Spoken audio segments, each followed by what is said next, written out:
your old grandpa. I'm kicking back here this afternoon, just relaxing.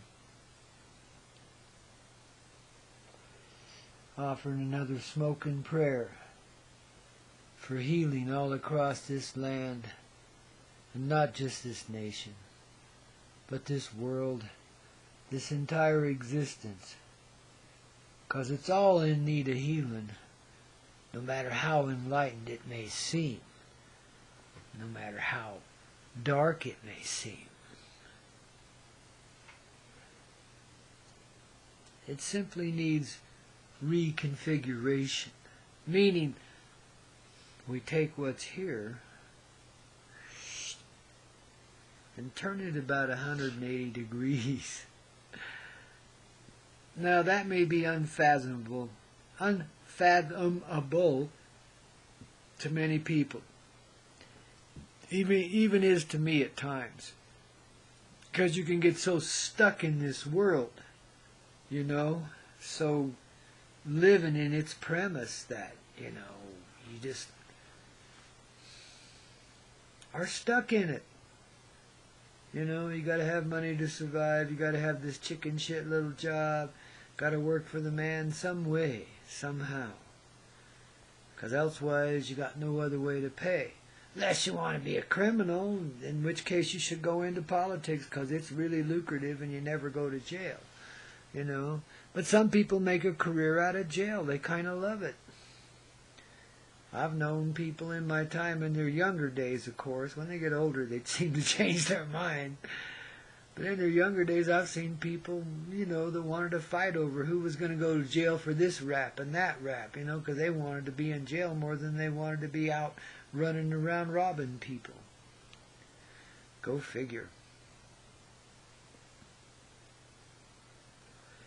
But in a way, that's what's happened to humanity. We've gotten stuck in this circle, this loop, where we enjoy our prison much more than our freedom, or at least that's the kind of mindset we've taken into ourselves. Not knowing that we really are free already, and that we don't have to live in this kind of slavery ever again. We need to unify as a mass, as a consciousness, yes. It's going to take this to move beyond this paradigm. So it isn't up to just one person anymore. It's up to that one person and every being that lives.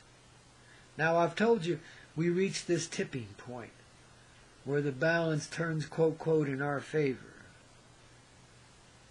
Well, this is how we do it. Mass consciousness. And babies, you can be drunk on your ass, laying in the gutter, and still, in fact, maybe especially then, experience mass consciousness. For some people, they won't open into it until they are that far down the ladder. And we've seen corporate executives fall that far, and many of them, just in recent times. Don't play the game, it's you we're going to tame. That's what they basically say, you know. And you're, in other words, you're out if you don't want to be crooked. And a lot of people with high hopes and fat careers, even though they were corrupted to a certain extent anyway, I mean, you just don't go there without that. But even so, they reached their tipping point, and they could tip no more. And they fell and fell hard. You know, they're ostracized. They're done. You know, talk about a hard fall. And there they are. You know, probably in Poughkeepsie, because they won't let them get drunk in New York City anymore. So they probably go to Poughkeepsie and hang out there in the gutters and streets and, you know, party down with a bottle of JD or whatever, you know. It's a sad thing. It does happen, and it happens a lot. And now many of them are going to take a hard fall. And, you know, I hope they don't go falling out of windows and shit like they did back in the 30s. Many of you don't remember that. I wasn't even born then, but I remember the reports of it, you know. It was a sad thing when this so-called Great Depression came upon the land, And certain interests restricted the money supply so that everybody had to basically beg for to keep from starvation. And nobody had the resources to purchase anything anymore. And people lost their houses in droves, and it wasn't just the banks. There were a lot of entrepreneurs. It just flat took over. It was like, the end for many people, and stocks deflated, and executives who had huge holdings and lost it all threw themselves out the window and onto the streets of New York City rather than face the turmoil of being broke and busted. Well, a few of you are beginning to panic like that now, and I'm here to tell you, you don't have to. You can rise up and be the most civilized of the uncivilized that we've been. You can rise up and be the heart that you truthfully are. And baby, you can reach your hand out and help 1 billion souls in the twinkling of an eye. Isn't that awesome? And you've always known that, but you just couldn't do it. Why? You tell me. You tell me. But now's the time, and this is how you're going to do it. And this is why you're going to do it. Because you're a heart filled with love that refuses any longer to live with a selfish attitude. You've been given much love and graciousness in this life, and it wasn't just to serve these dark masters. Because in them you see the light. In the light you see the love. In the love you see the healing of everything that lives.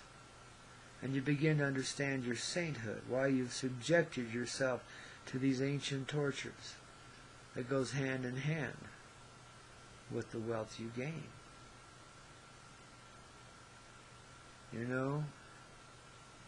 You've even preached peace in your time, but you've always fomented the war. And not just for the interest of the pocketbook, as sad as that may seem, but you knew the masters you served.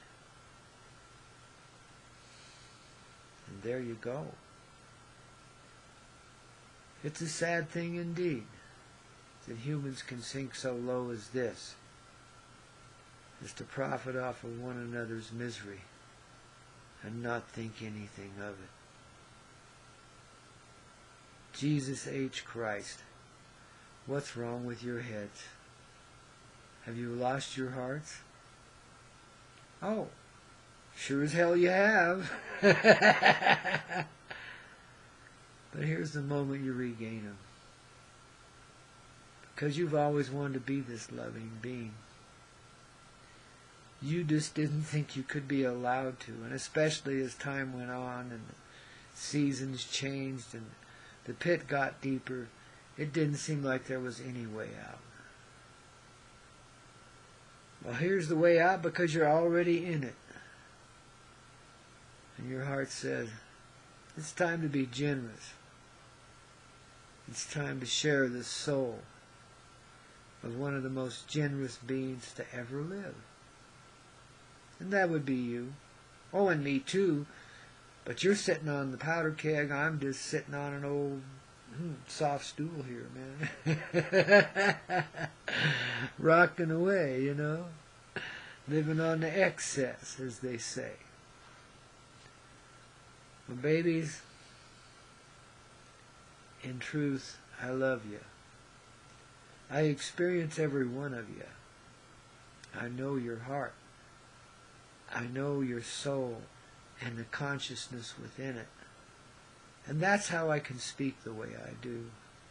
And speak so frankly and use such peppery and salty words. You need to add flavor to life. Make it taste good.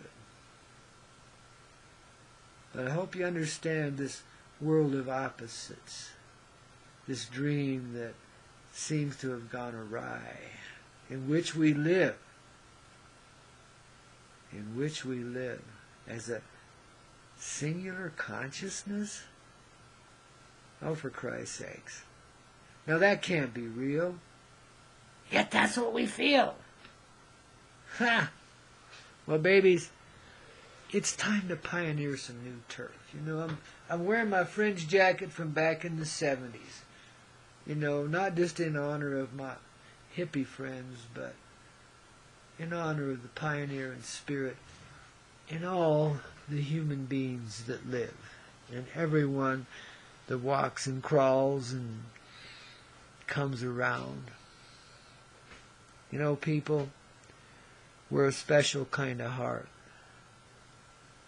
We're born to improve our souls for the benefit of all.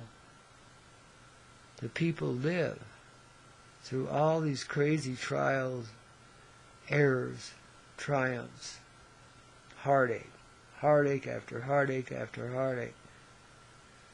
No matter how wealthy you may be, there doesn't seem to be any real settling of the heartache. You can get there, you can arrive there temporarily. But to try and hold on to it in this dream is pretty difficult. So this is what I'm saying. It's a return to love, to peaceful understanding, which leads to a more forgiving attitude on the part of all, most especially toward yourself. When you begin to see the controls that operate in this reality, when you begin to understand the movement of the heart that's guided you through it, babies, it's a whole different paradigm then. And it's to this attitude which leads to gratitude that I'm pointing.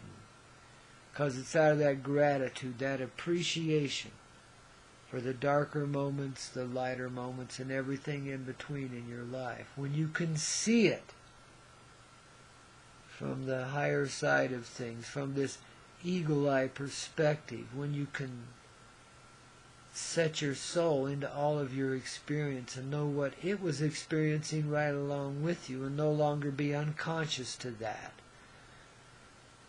then you can let go of anything that's ever happened to you, good, bad, or indifferent, and you won't be that person so controlled by trauma any longer. But you will change. You will end the heartache within yourself, and in so doing end it in many other beings around you. The buck stops here. So you take a look.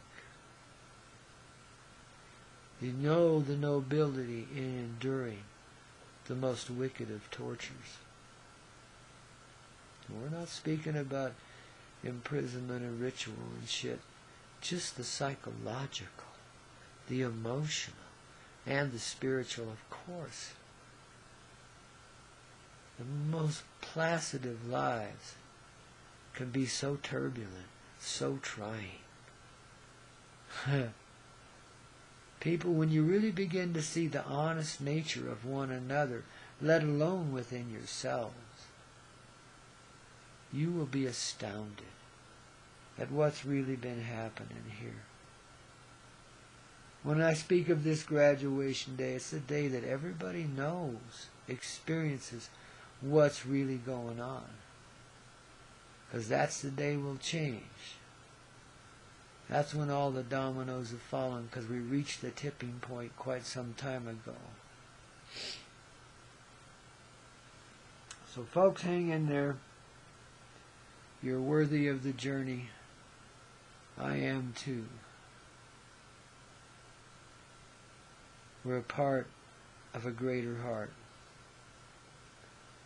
filled with such compassion and such love and such light, that it understands all, because it has created it. And there is no evil anymore. It's over and done with as a concept, as a state of consciousness. Likewise, the darkness do fall, and in it the stars become much brighter. till they outshine the sun. The day of the dawning has come, and it's real inside of each and every one of us. Not something we've imagined. It's as pure as purity can make it. It's as real as you can imagine it. And it's happening right there inside of you right now. Inside of me too. We're getting it. No matter where we are, no matter where we're standing, in the state of consciousness. Gosh, my old nose itches. We're the ones we've been waiting for. Remember, it's as real as you can imagine it. Imagine that. Babies, I love you. But let's see what happens next.